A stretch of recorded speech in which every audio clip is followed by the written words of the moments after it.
So write down 1 to 10 on your page. We're doing vocabulary for A, B, and C this week.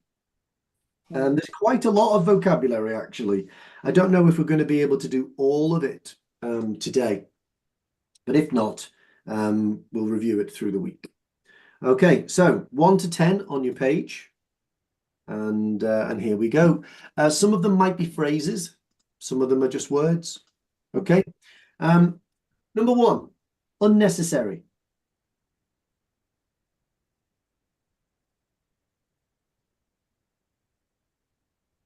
Number 2, die down.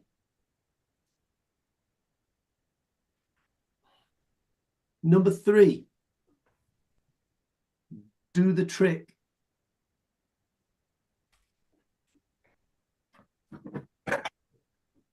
Number 4, gunky.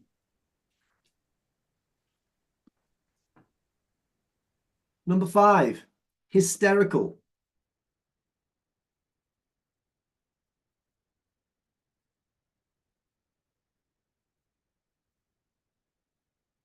Number 6, intuitive.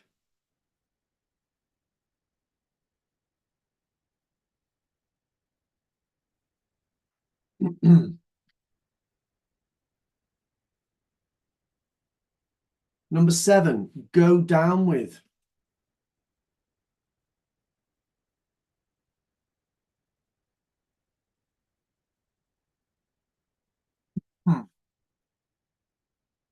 Number 8, come up.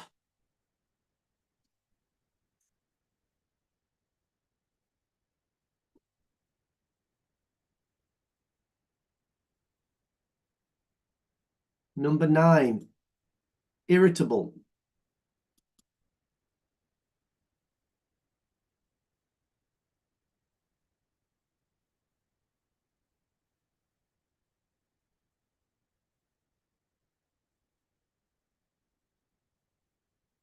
And then number 10, talk through.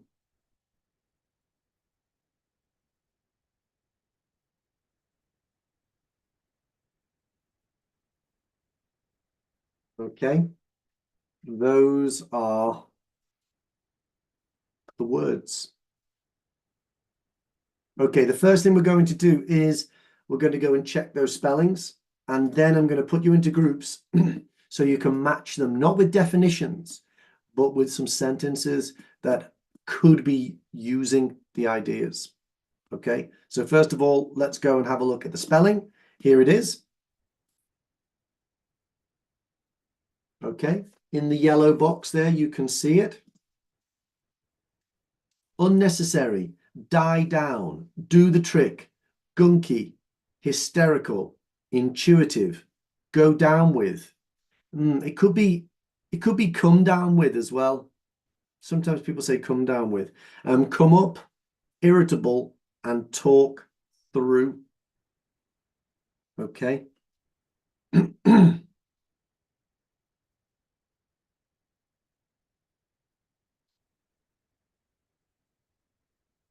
All right, so Callie got 10 out of 10. That's good. I guess, you know, some of these words are a bit tricky. For instance, irritable's got a double R. Gunky is a word that maybe people have never heard of before. It's a strange one. Intuitive sounds like a CH, doesn't it? Intuitive. Somebody has written donkey. Donkey.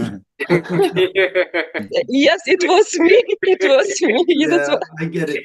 I suppose the question you've got to ask yourself is, why would they say donkey in an OET listening? But I guess it's possible. I don't know what can be in quarantine luckily. No, it is possible because, you know, even when we were talking about rabies last week, we were talking about diseases passing from animals to humans, weren't we? So it is possible, I guess. So what I've got here is I've got a list of sentences. I'll show you one. Okay. When he found his dog had died, he lost control of his emotions. Put your hand up if you think, yes, I think that I know how that connects. Naz, what do you think? I think hysterical. Yeah, why? because it's all about feelings. So it seems right for me. Yeah, so it's two things. First of all, we've got this kind of instinctive feeling for how the word connects. And then there is, secondly, there should be a good context and explains it. It's not just emotions, it's lost control. Yeah. If you lose control of your emotions, you become hysterical. Okay. It means that your emotions are extreme. You're shouting, screaming. You can't be restrained. You're out of control. You're hysterical. Now, is it good or bad? It's bad, actually. It's bad, isn't it? But, bad feeling, yeah. But what if I said, what if I said, Naz told me a joke the other day. It was hysterical. It's good for now. Yeah. It depends where you use the word. It's the context now. In a medical sense, hysteria or being hysterical are never good in a medical sense. But sometimes people do say it. When someone says that a joke is hysterical, they mean it made me laugh so much. I was crying. I couldn't control myself. You know, when you laugh so much that your stomach hurts. Yeah. And you can't make any sound anymore. And you've just got tears running down your face. That's what people mean when they say hysterical in that case. But in a medical sense, this is what it means. Okay. You lose control. So I've got a few different situations. Okay. Behind this box. All right. I've got a few situations. I want you to connect them to the vocabulary. And then I'm going to come back from the breakout rooms, and whoever wants to help me, you can have a chat to me and tell me why you've chosen an idea. So have a chat about it in your groups, and then we'll come back and we'll review them in the main room. Okay. Well, there is collocation in it. Say that again. There is collocation in it, like go down with, like, these are the collocations. No, it's not a collocation. It's a phrasal verb. Go down with. So there's a difference. A collocation is a preposition which goes with a verb often. Okay. A phrasal verb is where you get a collection of words and put them together, and they've got multiple meanings. So, for instance, to go down with, I'm not going to give you the meaning, but let's say that I was diving in the sea, and I wanted to take a torch. I could go down with a torch, couldn't I? Yeah. And in that case, it's not a phrasal verb. To go down with something means something completely different than to go down with an object. You'll see it. It could be come down with as well, not just go down with, but in this listening, it's different. So remember that the word collocation basically just means it's often in the same place as it. It's often co-located. So in this case, I suppose you could technically say it is one, but actually it's a phrasal verb.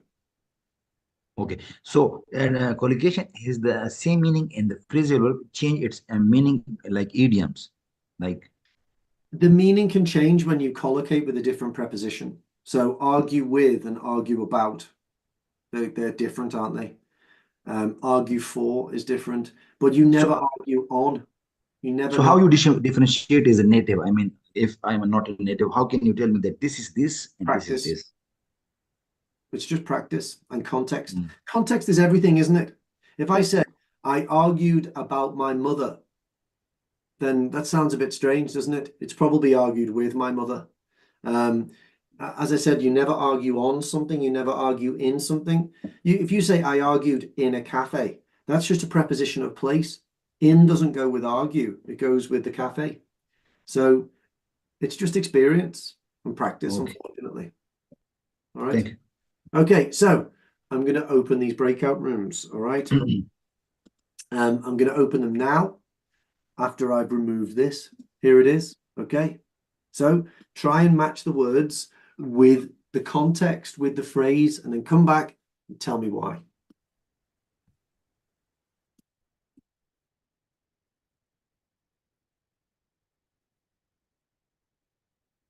Okay. If you're struggling to find your room, please let me know. If you're at home, we'll pause there, okay? And we'll come back in about 5 minutes. Take as long as you like. Okay, we're going to start with Ennis. Hi, Ennis. We've done which one did we do? We did hysterical. A. Yeah. We did that, didn't we? Hysterical. Choose any other, Ennis. Okay. I guess I can go with intuitive, right? Intuitive, yeah. Intuitive. I guess it's B. I had an instinctive feeling that there was something wrong.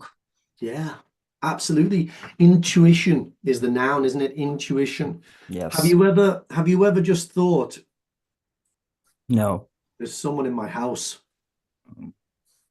Have you ever thought that before? Sometimes, yeah. Yeah. And you've got no proof, you've got no evidence. You just sort of Yeah. go, yeah. It's just a small feeling. Yeah, it's a small feeling, and it's not always based on visible facts or visible proof. You have an intuition. Now there are lots of things, aren't there? Like I remember reading about our vision, our eyes. There was an experiment that was done, and it was all about how we perceive the world around us. And how if you've got really good vision or really good hearing, then your perception of the world is a bit different to mine. And one of the examples that they did, an experiment, I don't know if everyone's aware of this. It absolutely amazed me.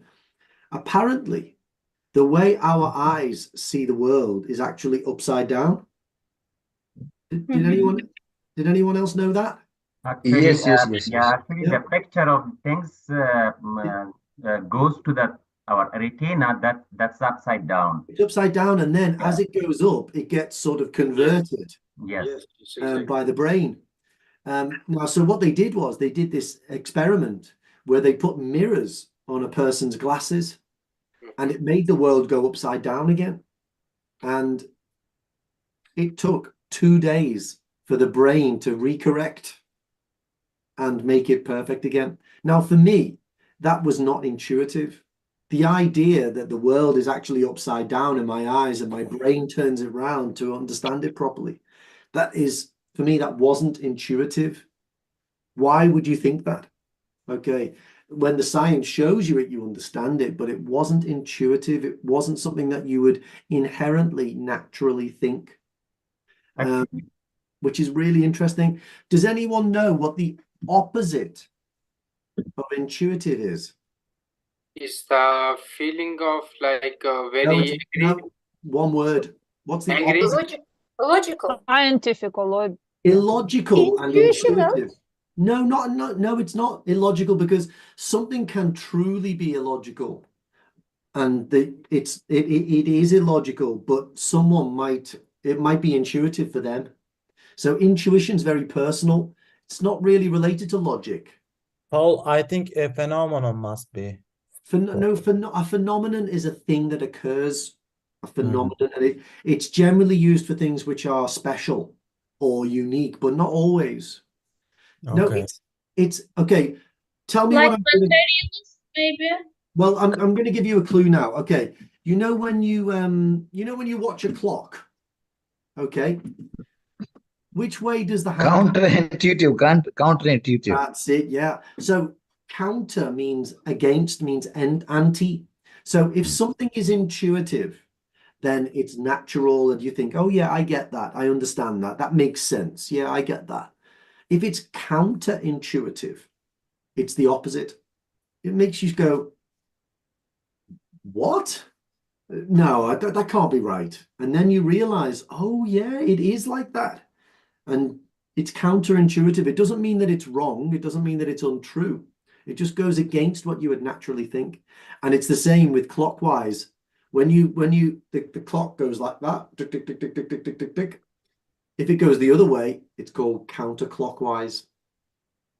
So when you're screwing things with a screwdriver, you go clockwise to tighten it, and you go anti-clockwise or counterclockwise to loosen it. All right. Interesting parts of English, those. Okay, thank you, Ennis. That's good. Hasina, next one. Which one would you like to do? Okay, so which one? You choose. Any of them I can do. Maybe unnecessary. Okay, let's start from Yeah. Start. Okay, number. Mm. If Absolutely, yeah. we don't require an extra nurse in Yeah. the end. Now, unnecessary. What type of word is it, Hasina? Unnecessary is now. Nope. Think about what comes before it. Could you say that something is unnecessary? Yeah, something is unnecessary. So that means it's an adjective. Yeah. For the verb to be like that. Okay. So in terms of nouns here and verbs and adjectives, necessary and require. Requires a verb, isn't it? Yeah. What kind of verb could you get out of unnecessary? I can think of two. Don't need. Need, yeah, or that's a negative. Obviously, we've got but need is the Not verb, isn't it? needed. Yeah. Yeah, it's not needed. It's not necessary. It's unnecessary. So to need, to require. There's another word as well, which is basically the same word as need, Like but it's similar to this in the way it looks. essential. Necessary. Essential or No, it's got so necessitate. Necessitate. That's a real reading part C word. To necessitate means to need. It needs something. So I think it's good when you learn new words, think about where they come from. I always think, what's the verb? Okay, the verb is need. Okay, unnecessary, it's an adjective. And what have they done? They've put a negative prefix on there. The noun would be necessity and necessity. Okay, die down. Let's go for die down. Ozan, die down. Die down. Hold on a sec, please. Die down must be a G. After a while, the pain subsides. Yeah, Yep. why? Yeah, because of the reason that die down. I think of die down coming after a flare up. Does that make sense to you? Die down after a flare up. After a flare what? A flare up. Okay. Just imagine. Okay. You've seen that word before, haven't you? A flare up. You can have a flare up. Let's say your eczema. Let's say that your eczema is normally at this level, and then you have a bad allergic reaction and it flares up.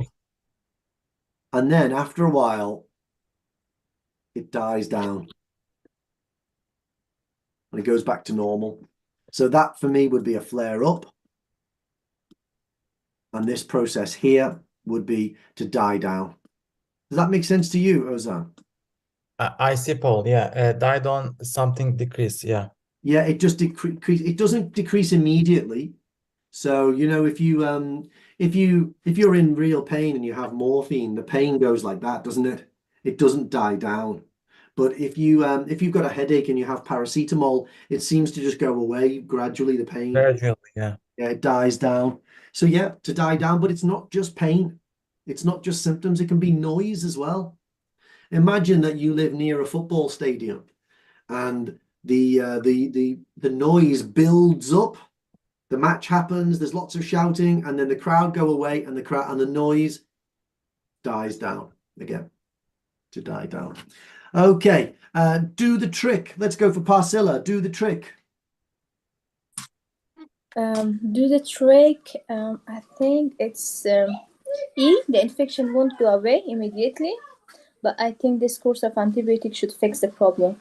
Yeah. So what's the big verb in that sentence that you think do the trick means? Fix the problem. Antibiotics should fix the problem. Yeah, to do the trick. It's an interesting idiom in English. I think Parsil, obviously, you're very experienced. I think in English, you live in England. Loads of people, if you're outside of the UK, you won't hear that phrase. But to do the trick means that thing will solve the problem. It will fix the problem, not just medicine, in any situation. So I could say, I haven't got a hammer to bang the nail in, Oh, well, I've got a stone here. That will do the trick. Dunk, dunk, dunk. Okay. So, yeah, do the trick is a good one. Gunky. Let's go for Daniela. Gunky. Okay, gunky will be like let me see. The H. Absolutely, yeah. Slimy. Yeah. Gunky. Yeah. Like sticky. Sticky, dirty. Yeah, we don't like it, do we? Children's eyes, when they wake up in the morning, they're a bit gunky, aren't they? They've got eye dirt in. You have to wipe it out. Yeah. Yeah, sometimes, yeah. Yeah. So gunky, sticky, slimy. I mean, I know it's not always like that with babies' eyes. But generally, maybe if you had conjunctivitis, your eyes would be gunky. Yeah, and slimy. It's not very nice, sticky, horrible. Ugh. Okay. Go down with Mayuna. Are you there, Mayuna? Yes. Have you ever heard this one? To come down with, to go down with. Yeah. What do you think it is?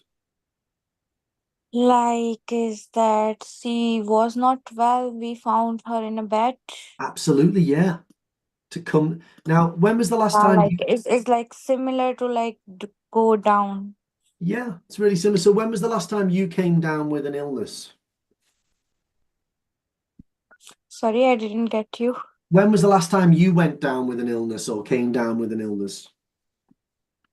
Like, no, I have never done IELTS or any exam, so never been in this situation. So Okay. No, it's fine. It's okay. But you know the vocabulary. I'll tell you, look, the last time I came down with an not illness, that much, not that much. but the last time I came down with an illness was probably about 12 months ago.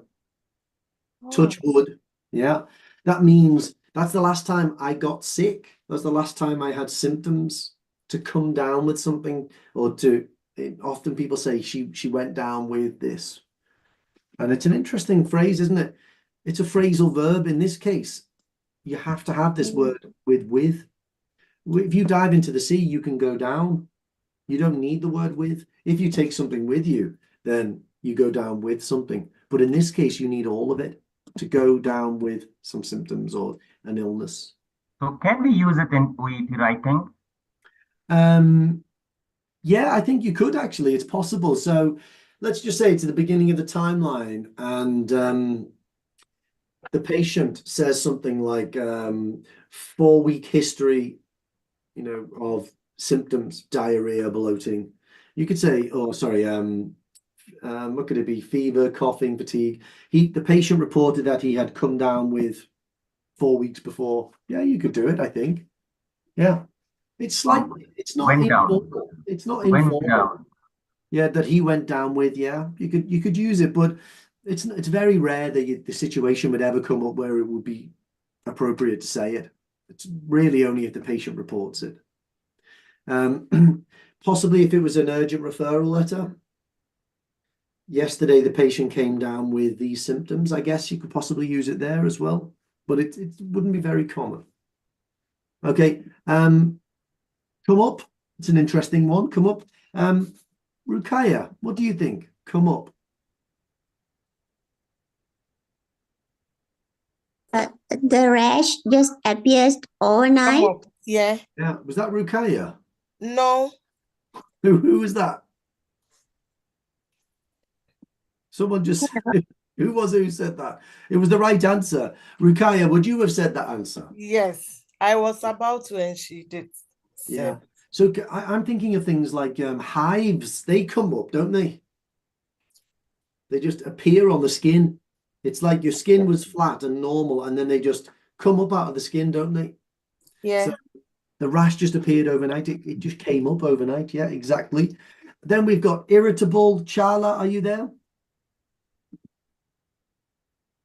Yes, I'm here. What do you think for irritable?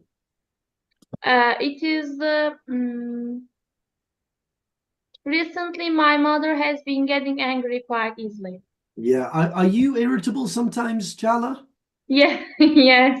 Really? Okay. I suppose everyone's irritable sometimes. Yes, yes. We're not perfect, are we? So Irritable is not the same as having a short temper, okay? Because irritable gives the feeling that it comes and goes, okay? Today I'm feeling irritable, but if you're who has a short temper, then that means that you get angry quickly a lot, and that it happens a lot in your life. It's not just today, not just tomorrow. It's not because of some particular situation. It's just in general. Some people get angry quicker than other people, don't they? They've got a short temper, or a short fuse, we sometimes say as well. Okay, thank you, Charla. And the last one, 10, to talk through is, where is it? This one. D. D, yeah. To talk through something means, okay, let's go through those details. Let's explain them to each other. Let's go point by point by point by point. You talk through it. It's not the same as to run through. I think, did we do run through last week? I think we did. To run through something is to go through something very briefly and just review it. But to talk through it means, okay, let's take each point and discuss them in detail. To talk through. So really good vocabulary. It could be part A, it could be part B, it could be part C from this week. And I've got one other task for us to do. But does anyone have any questions about this? Let everyone put your hands down first. Put your hands down, and then if you do have any questions, put your hand back up if you want to show me, if you want to ask me a question. Mahiba, your hand's just gone up. Yes, Paul. Good morning. Just regarding comma. Sometimes we can use a comma with this decision, isn't it? To come up, well, to come up, it could be different things. So let's say that you're having a meeting and something comes up. Yeah. It means someone mentions it and it wasn't expected. Okay. Yeah. To come up with something is to create an idea. Yeah. So you're sitting there and you're thinking, I just don't know. How are we going to fix this? And then someone says, why don't we use the computer system to do it? Oh, great. Joanne came up with a good idea. Yeah. Okay. Yeah, because I have heard that one. So that's why I was confused with the sentences. I couldn't find anything with come up, and I wasn't thinking about J. So yeah, it's just a different one, isn't it? It doesn't have. Yeah. Early before, Reed was saying, what about with? Well, to come up with is very different to come up. Yeah, changes the phrasal verb. Carolina, did you have a question? Yes, it's about the use in social environments of hysterical. Okay. Because we have that exactly the same word in Spanish, but it is usually used by men that trying to patronize women. So it's only used in very bad, ugly situations against women. I think it has come to mean male or female, and I'm not saying that the British language or British society is perfect, but it's generally not something which is only directed at women. It definitely was in the past. Basically, it was if a woman complains, she's hysterical. Yes, too much. That's where it came from. So it could have the same meaning. So, but it also has wider meanings. It just wouldn't be used that way anymore. Okay. I'm not saying it. It's only used if someone really is out of control. So I'm not saying that it's always used medically, but let's say that you were waiting at a bus station and a child was crying uncontrollably. People might describe that child as hysterical, even though technically a psychologist wouldn't. If it probably would be more likely to be directed at a woman than a man in public, because I don't know what your experience is, but it seems like women are more likely to show tears and to scream and be more physical than men in public. Men might shout, but don't often cry in public. So hysteria generally is just loss of emotional control completely, not necessarily being loud or being physical, loss of emotional control. And that is something that I think in general would be more directed at women, because women, I think, are more demonstrative.